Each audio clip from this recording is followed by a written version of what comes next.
Joining us today is a guy who says he's literally been driven to the poorhouse by the man, and that would be Tim Eyman. Joins us for a wide-ranging conversation today. Tim, good to have you back here on the program.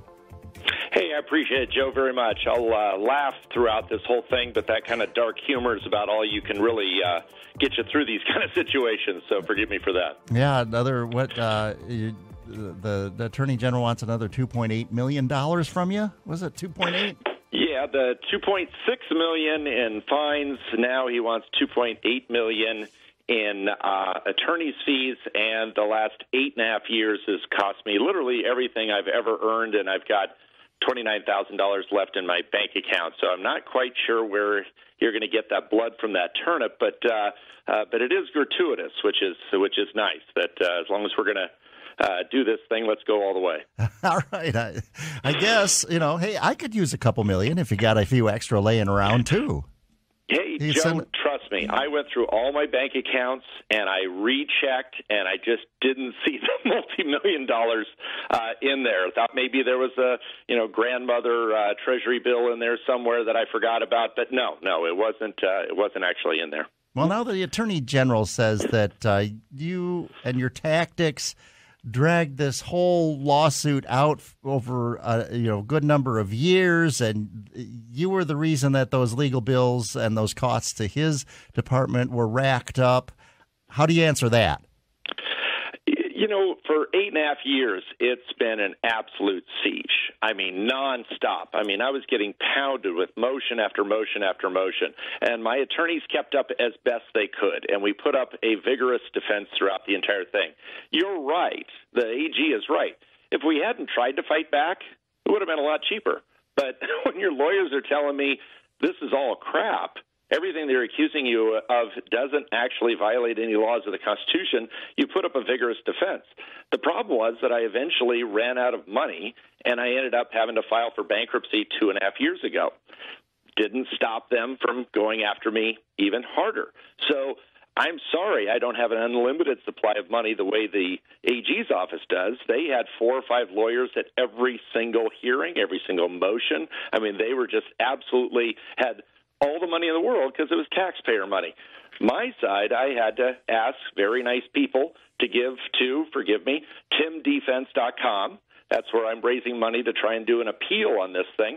But it's timdefense.com. So I'm privately fundraising while he can write unlimited checks. And now we've learned how much those checks cost the taxpayers. It was $2.8 million. Well, if you're getting this advice from your lawyers and you're continually losing, because it's not just obviously the Attorney General can't just say, hey, Tim did this and pay up. I mean, he's got to get a judge or a court to go along with him and agree with him. I mean, what about your lawyers? Weren't they giving you bad advice? Maybe you should have jettisoned them earlier.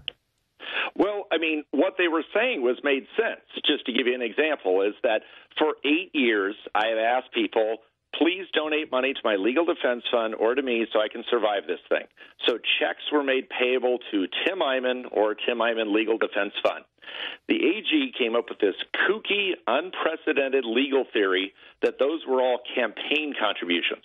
Even though they weren't given to a campaign, even though they weren't used for campaign purposes, they were used just to simply help me survive the lawsuit, none of those needed to be reported. My treasurer said it didn't need to be reported. My lawyer said it didn't need to be reported. It was an unprecedented interpretation of the law that checks made payable not to a campaign were actually campaign donations. So it's hard for me to blame the lawyers or my treasurer for them following the law as it was written rather than the way the law was reinterpreted by the Attorney General with this unprecedented legal theory. What about the original case, however, though, when you were accused of and apparently found to have moved money from a campaign into it by through different means into your own bank account? I mean, money that was meant that was donated and according to the Attorney General was intended to go toward a specific campaign. You overpaid, apparently, the signature gatherers. They then paid you back, and that money ended up in your account. Is that, I mean, Wasn't there something going on there? Circle. I'm really glad you asked about that one because it is really, really important. That was the original initiative that we did that required a 2/3 requirement of the legislature to raise taxes. It was 2012. I had loaned my own money to the previous initiative, the previous 2 years earlier, and we were absolutely scrambling to get our initiative qualified for the ballot. There's no doubt that we spent $1.2 million to get that initiative qualified for the ballot, and there was another initiative trying to qualify at the same time that spent $2.9 million. We ended up qualifying for the ballot for less than half the other campaign did. That signature gathering company hired me to go get them future clients. So I was being employed by them to get future clients. The state disagreed with that interpretation, despite the fact we had invoices, despite we had whatever. But at the end of the day, under no circumstances did I take anybody's money. Under no circumstances, in every situation, people who gave me money to my legal defense fund, to me personally, to my business, did so voluntarily, yet the state makes it sound like I stole people's money. I didn't even have signature gathering or signature authority for any of the bank accounts for the campaign, so I couldn't take campaign money along the way. To say I'm frustrated just understates the case. It is maddening to me that for 8.5 years, being accused of something costs you everything that you've ever owned or will ever have, and then to find out that at the end of the rainbow is a $2.6 million fine and $2.8 million in attorney's fees. It just seems to me for a reporting dispute, I probably would have been better off sticking up a 7-Eleven. I probably wouldn't be as destroyed as I am here on a reporting dispute. Well, I don't know if I wouldn't recommend that, but I do feel for you. I mean, don't get me wrong. I'm not advocating going out and picking up a 7-Eleven. I'm only looking at relative punishments. I am probably in the next couple of months, they're going to end up taking my house as well. And so you add all that stuff up, and even if you take everything that they say at face value, is this really a just punishment? And it seems to me that it seems, again, that dark humor, seems slightly disproportionate, seems slightly excessive, seems slightly over the top, and it does seem to me to be a moment where when they spend more money going after me over the last 8.5 years than all other campaign reporting, disputes combined, you just kind of scratch your head and go, could there have been some other motivation involved, like maybe the fact that we've done so many initiatives that save the taxpayers so much money that he might have a slight animus and a slight enthusiasm for this case where he wouldn't have that for a Democrat-leaning organization. Well, I understand that then you've made that charge, obviously, but I would just ask you, though, you knew, once they started down the road, you knew they weren't going to give up, and I just wonder, you've had, ruling after ruling go against you. Could you just do a better job of accounting for this stuff and keep, better record keeping? And I don't know. It just seems like are you painting yourself into a corner all the time? No.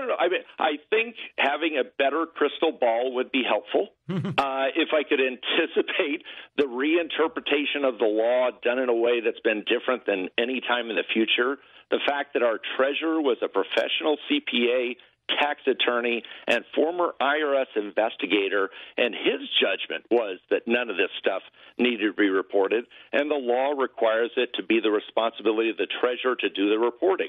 The state didn't even interview the treasurer, didn't even contact him.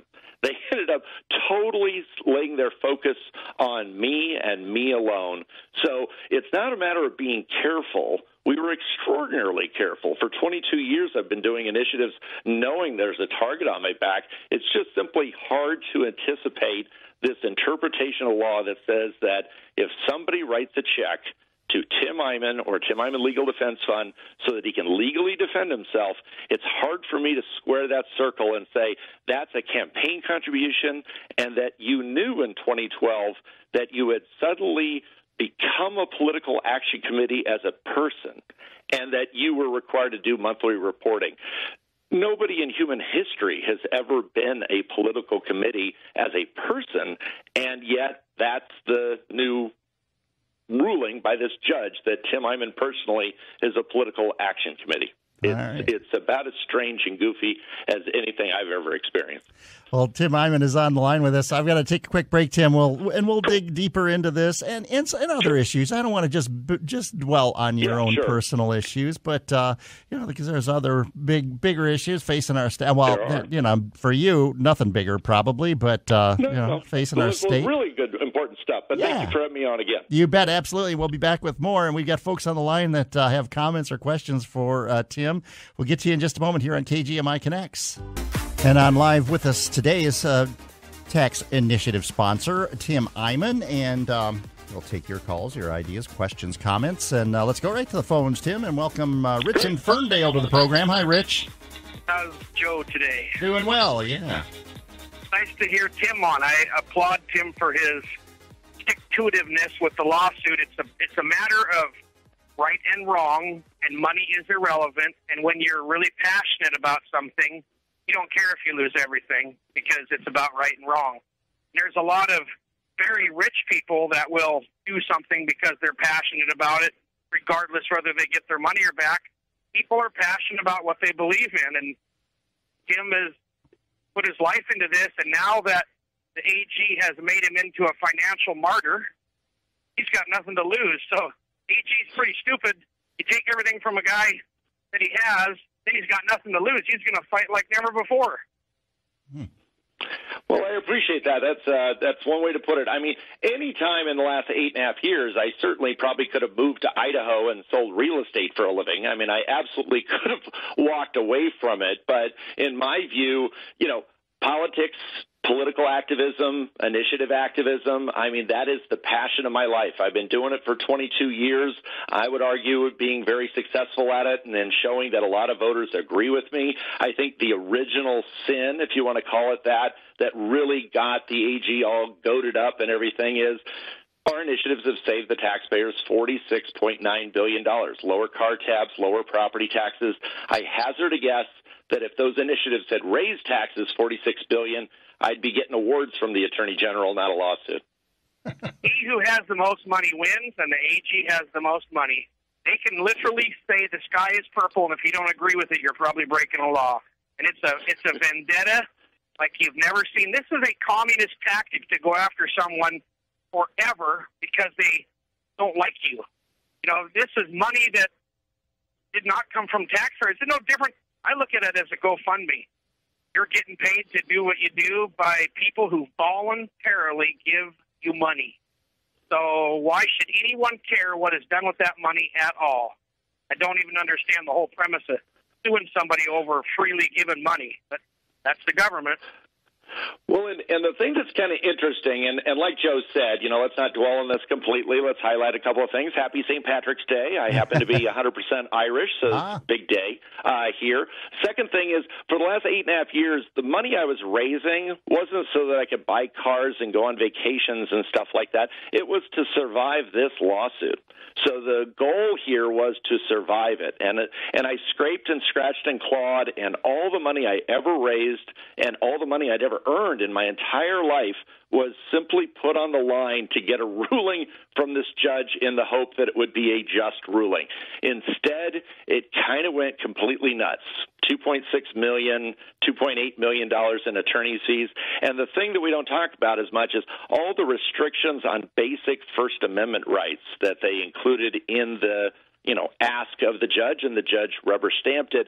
That kind of stuff is pretty scary, but at least it does illustrate what the goal was all along. The goal isn't about getting money. The goal is about getting me to stop doing what I'm doing, which is putting ideas on the ballot that those darn voters keep voting for. What can we do to stop this?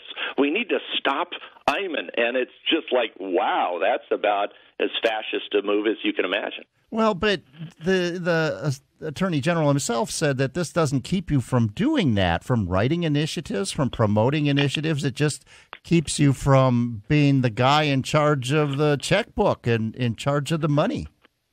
And for the last 22 years, I haven't been in charge of the finances or the money. We had a professional treasurer who was a CPA, a IRS investigator, former IRS investigator, and a tax attorney.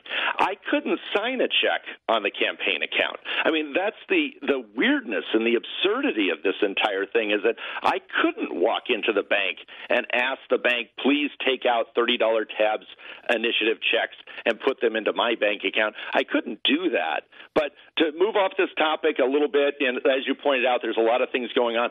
Big thing this legislative session is this income tax, this capital gains income tax. It passed in the Senate for the first time last Saturday by one vote. They had a hearing this week in the House on it. It does seem to be getting fast-tracked to get to Inslee's desk to sign it so they can get a court ruling on it, and we're fighting that one tooth and nail, and that's a real meaty issue that's beyond my sob story, but it's a really interesting fight, a passionate fight that we're involved with, and obviously I have an initiative that would stop that from going forward. Some people are talking about a referendum, and I'm trying to highlight why that's such a trap. Well, others would say that it's a start down the road of creating a more fair tax system here in our state. And I would think that you, being a person in favor of fair taxation, would think that's a good thing. And I agree with you totally, Joe. It starts us on the road. It's just that the road that we're leading to is an income tax on everyone. There's no example you can find in the state of Washington where a tax didn't start out hitting some of us and eventually didn't hit all of us. And once it started hitting all of us, the rates kept going higher and higher and higher. Here they're trying to get this camel's nose under the tent, this Pandora's box of, don't worry, we're not actually taxing you. It's only these 8,000 people that basically didn't really earn their money anyway. Why not take it away from them? The problem with that is that once you open up that Pandora's box and allow the state government for the first time in state history to be able to start accessing people's tax returns, that's the point where you end up getting an income tax on everybody. But the income tax is not something that's that foreign. I mean, we're one of the few states in the whole country that don't have a state income tax, and I don't know, why shouldn't it be part of an overall? And I don't think we should just instate an income tax per se, but and without addressing the rest of our taxing system. It would take, and maybe this is a political lift that's just impossible, but but to reform the entire system. Do you believe that whatever system we should have, do you think that the voters should actually have a chance to agree with it? Or do you think that it should be imposed on people even though they don't want it? Well, maybe you and I could get together and we'd write an initiative and maybe they would vote for it. And I don't see why not. I mean, anything that would come out of the legislature likely would be brought to a vote of the people. And I think, why not come up with a plan that, if put before voters and explain to them why this is a more fair system and is going to benefit more people and is still going to fund the state and its services, why not? 10 times in state history, the voters have had a chance to vote on whether or not they want an income tax. Last time they voted 65% against it. At a certain point, you would think representatives of the people, in this case the Democrats who control the legislature, would represent the people and not trying to rule over them and overrule them. But nonetheless, they are heck bent to move forward with this income tax. And again, it just passed by one vote in the Senate. They had a hearing on it this week. The House was never the problem. They've always had the support for this income tax. And it's Inslee's bill. It's Inslee's income tax bill. So for those people who want to help with that, it's permanentoffense.com, permanentoffense.com. And we really strongly feel that a citizen initiative and putting that before the voters is the best way to go, the best way to let the voters have a say on whether or not they want this new income tax and whether or not they agree with Joe and want this to go down this road, or they agree with the 65% of the people that voted previously against the last income tax. But this isn't an income tax. It's a tax. It's a capital gains tax. That's what it is. It's a tax on by and large, wealthy people. I think we could agree on that. People who do have a disposable income, and it would be on, and it wouldn't be on real estate. It wouldn't be on retirement accounts. This would be very finely focused on a pretty slender number of Washingtonians. But that'll be part of. So should we take money away from people that earned it and give it to people who didn't earn it? Fundamentally, that's what you're dealing with, a government-facilitated theft. And I just don't buy into that. But you have a totally legitimate point of view, Joe, that 35% of the people agree with. I just happen to come at it from the 65% that realize that once you allow it on some of us, it will eventually hit all of us. And I don't mean eventually as in decades. I'm talking about years. And then the rate will go higher and higher and higher. And I just don't think that's the direction the voters want. 10 times they've said no. I say we go for 11. Now, don't get me wrong. I hope they don't pass it. I hope we don't have to do the initiative. It'd be great if they actually listened to the voters and didn't pass the thing. But if they do, I think we need to be there to allow the voters to have the final say. All right, we'll take a quick break. KGMI Connects. Our guest is Tim Eyman. We'll continue this conversation, and we want to hear from you. What are your thoughts on capital gains tax, or should it be called an income tax, or what about tax reform in general here in the state of Washington? I mean, everyone says we've got the most regressive taxing system in the country, where those with lower incomes pay a greater percentage of their income in taxes than the wealthy. Back in a moment, 360-676-5464. Tim Eyman is our guest today here on KGMI Connects, and we're talking taxation and a little bit about his woes with the state of Washington. We're talking about the capital gains tax that's been proposed past the Senate, actually, and has been proposed by the governor. And Tim, I'm looking at the list of states that don't have an income tax, and is it 7 or 9? I'm not sure. Let's see. What am I seeing? It's 7 or 9 of us. Oh, wait on. Let's see. It's about 9. Florida. I think it's 9. 9. Yeah. That sounds right. Yeah. But no, it used to be a big bragging point on the state's commerce page saying, come to Washington, we don't have an income tax. Come to Washington, we don't have an income tax. Inslee insisted they take that down, and it's a pretty strong precursor that that's not going to be a selling point we're going to have going for us if he has his way. Yeah, well, I don't know. States that do have income tax include the communist hotbeds of Arizona, the likes of Kentucky, I guess, Tennessee. No, Tennessee doesn't have one, I guess. But every other state I've lived in has an income tax. And, I was talking with some friends. We've been Zoom calling some friends. It's kind of the good part of the, if there is such a thing, a good side of the pandemic is it kind of brought people who are far apart. We discovered Zoom and all that.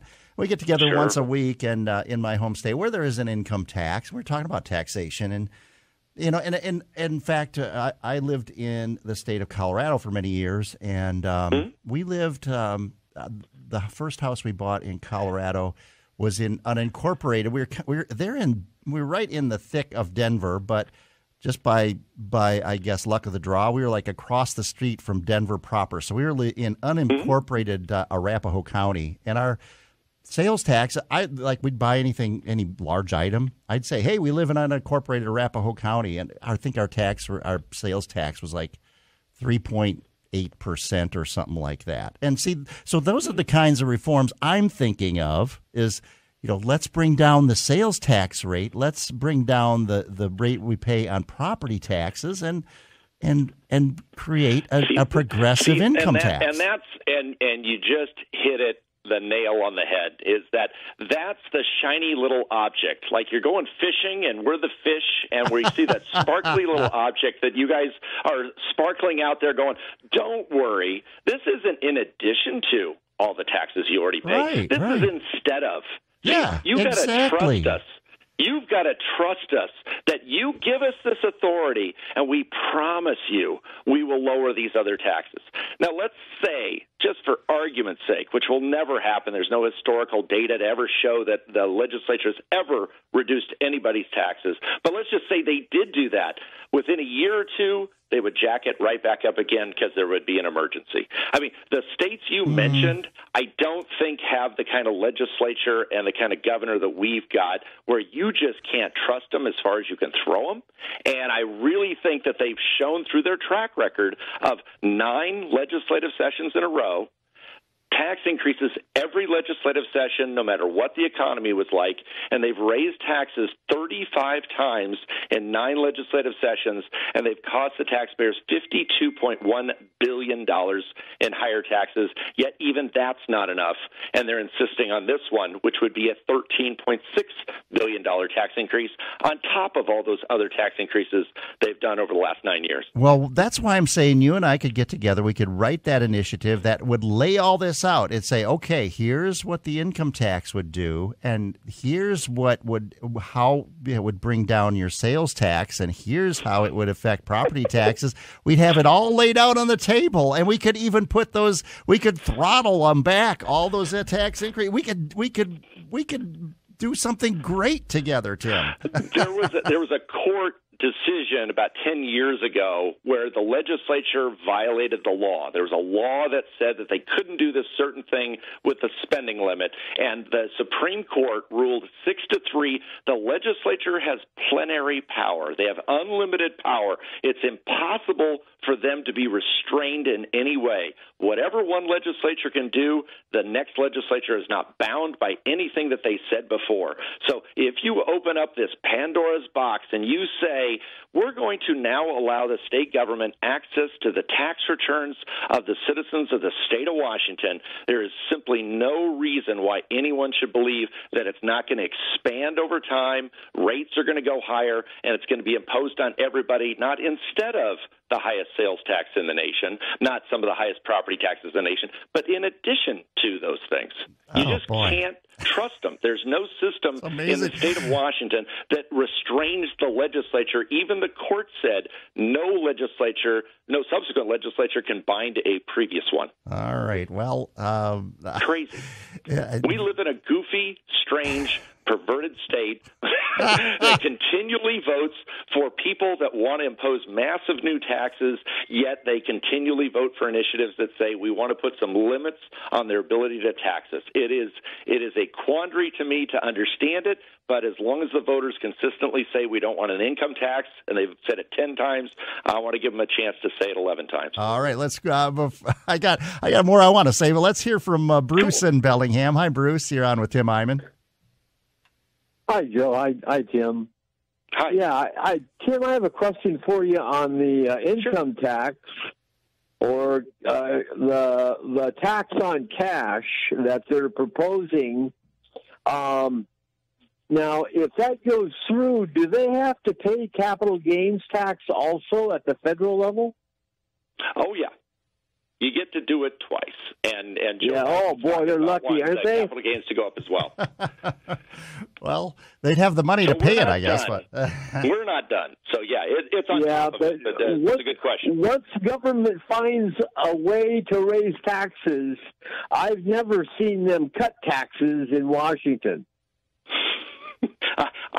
The only example I can come up with was we passed our $30 tabs initiative back in 1999. The court said the voters were confused by that one, and the legislature, Gary Locke, to his credit, called a special session of legislature, and they lowered the car tabs down to $30. And I thought that was the only time they've ever done it, is when we, the voters, said this is what we want. Nowadays, we vote for $30 tabs. The courts say we're confused, and Jay Inslee agrees with them that the voters were confused, and he refuses to implement it. So we're living in a different era than we were in the Gary Locke years. Thanks for your call, Bruce. Yeah. Let's go quick to Randy in Bellingham. Hi, Randy. Hi. Well, see how you like this idea. The problem with our current tax system is we have so many different taxes, probably hundreds in the state, that we have no idea how much each one of us is paying.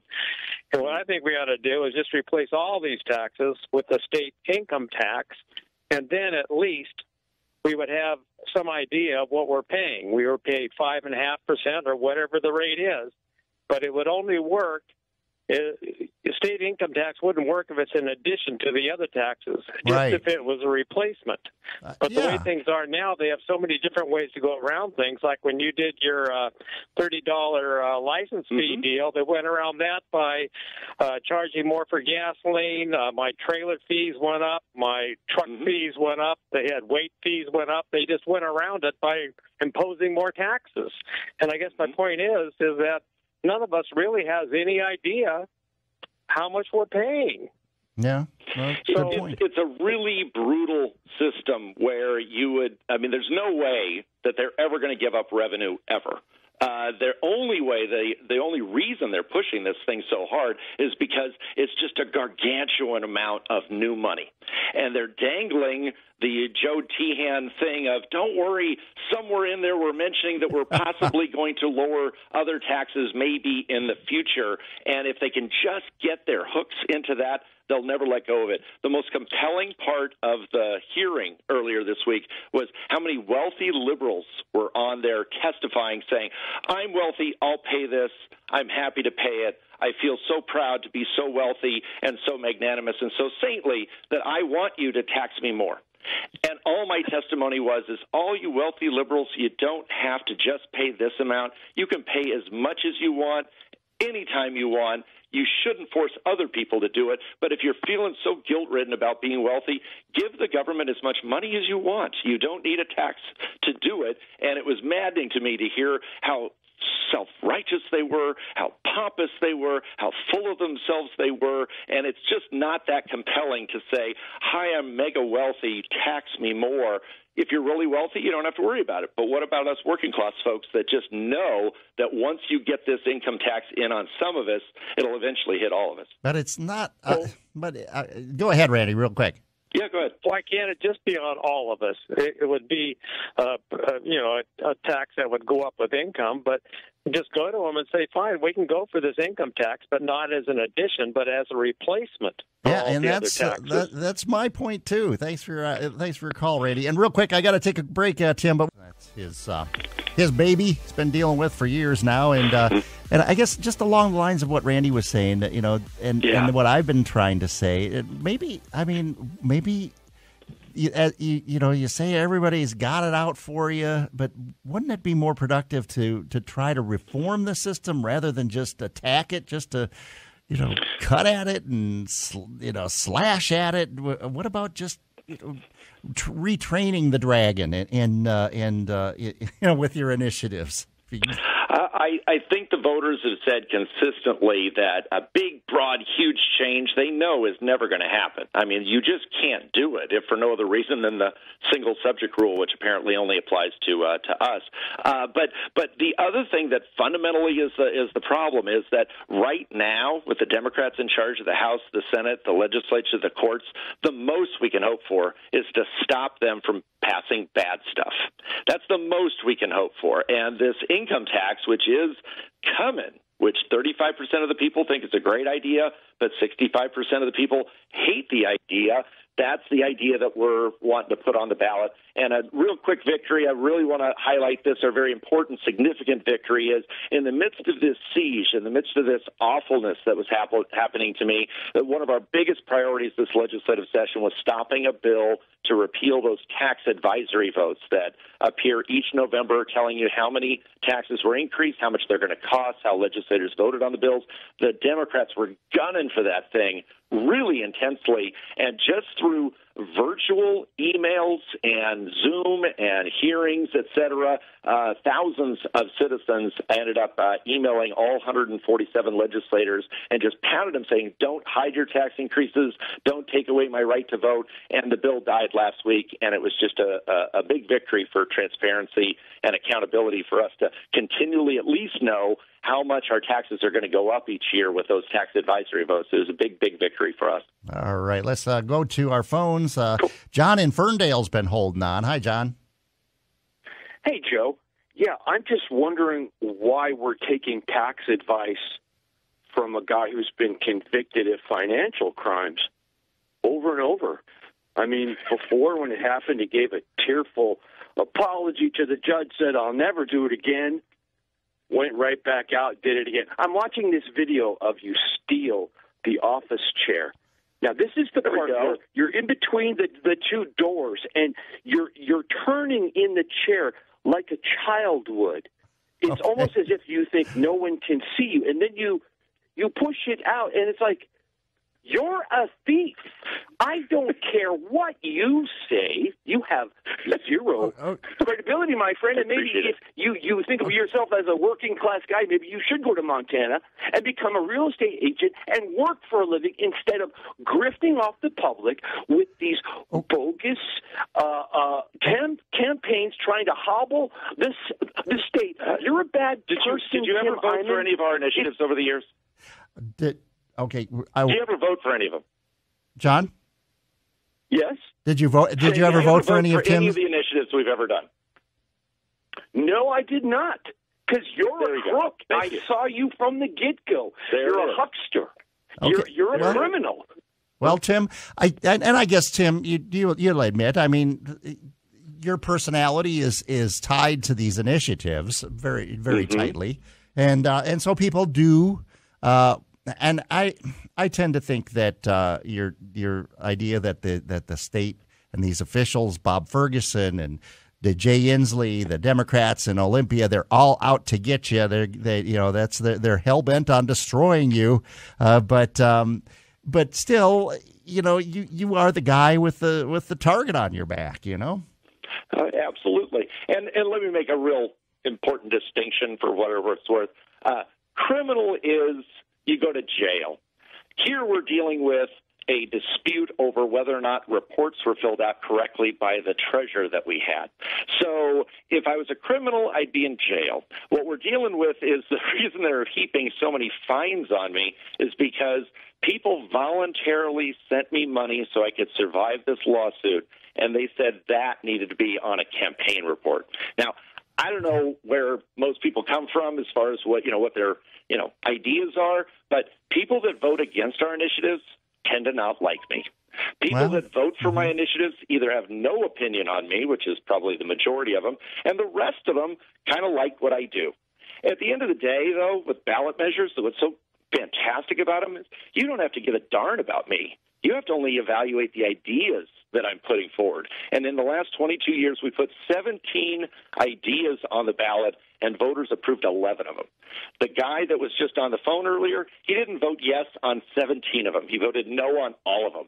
But 11 of them, he was in the minority. A majority of people thought these were good ideas. Just because you don't like somebody doesn't mean they shouldn't also be able to have a First Amendment right to continue to put ideas on the ballot, even ones that you may not agree with. But that the court ruling didn't do that to you. You can still do that. You just can't control the money. But and I've got to take a quick break, and we'll be back in 60 seconds. We've got just a few minutes left with Tim Eyman. So let's go. I've got a bunch of calls on here, Tim. Let's go to Bob in Birch Bay. Hi, Bob. Hello, Joe. Yeah, hello, Tim. Go ahead. Hi, Bob. Thanks, Tim, for all you're doing for us working folk and even some of the ones that don't have to work. It's hard to listen to somebody as vile as John, but he's just proclaiming his First Amendment rights. So more power to him, I guess. But, this income tax, that's the last thing in the world we need. And, the government, any government that I'm familiar with, has never seen a tax they didn't like. And, they can never get enough. And you're right, they never lower the taxes. And if we get this income tax, it'll just be not a replacement tax, but an additional tax. And they're all going to keep going up.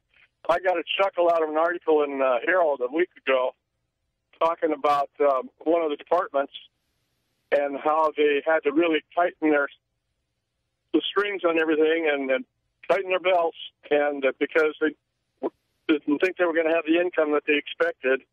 And sure enough, they had excess, and they saved a lot of money and didn't need to spend everything, and they were just amazed. And the only way you can retrain the dragon is to take away his food until he changes his behavior.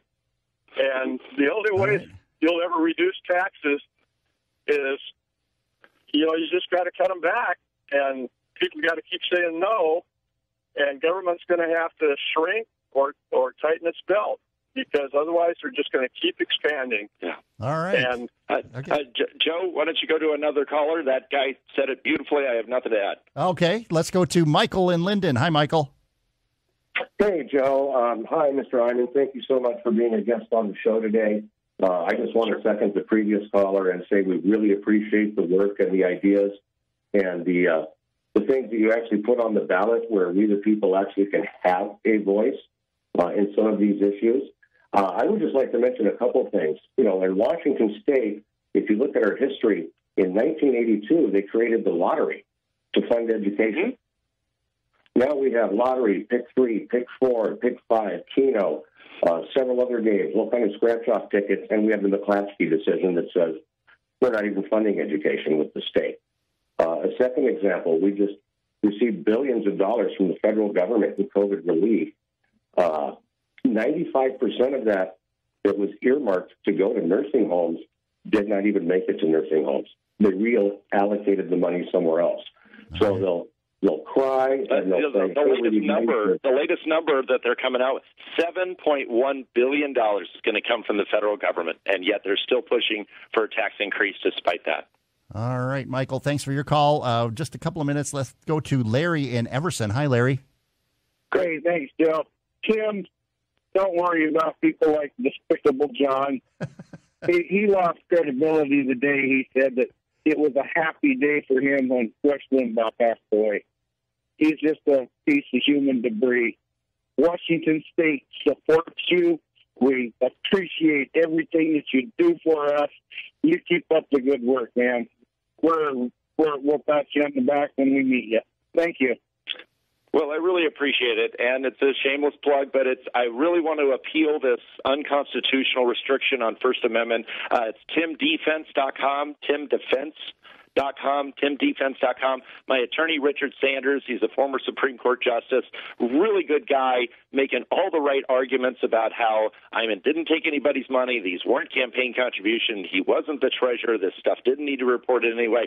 We just got to go to the upper courts and take the appeal up there. It's timdefense.com. And Joe, you're a real gentleman, and we obviously disagree on issues, but you're just one of the best talk show hosts that I see out there, so I really appreciate you having me on. Thanks, Tim. Yeah, and I appreciate having you on, and I mean, having some fun, but having a serious discussion. This is all stuff that really affects all of us in a very personal way, obviously, and these are decisions we make, and in that sense, I think you do a great service. I think you kind of play often to the lowest common denominator, if I can say so. That, it's easy to say the government never gives that, just going to keep taking, and that resonates with people. But ultimately, it provides services that are important to all of us. I think maybe if they said thank you every once in a while rather than just putting their hand out saying you didn't give enough, you didn't give enough, I think I might agree with you. But instead, it's just this insatiable tax appetite. No matter how much they take more. And it really is something that I don't need to convince people of this. By saying it doesn't make it true. Just it resonates with people because they know it's true. The sales tax in the state of Washington started at 2%. Now it's approaching like 12%. Don't you think an income tax would be the same thing? So again, Joe, thank you for having me on. Really appreciate it. Love KGMI. And again, it's timdefense.com for those people who want to help me appeal this thing. All right. Good luck, Tim. And great to have you on. We'll do it again. Absolutely. Thank you, Joe. Take care.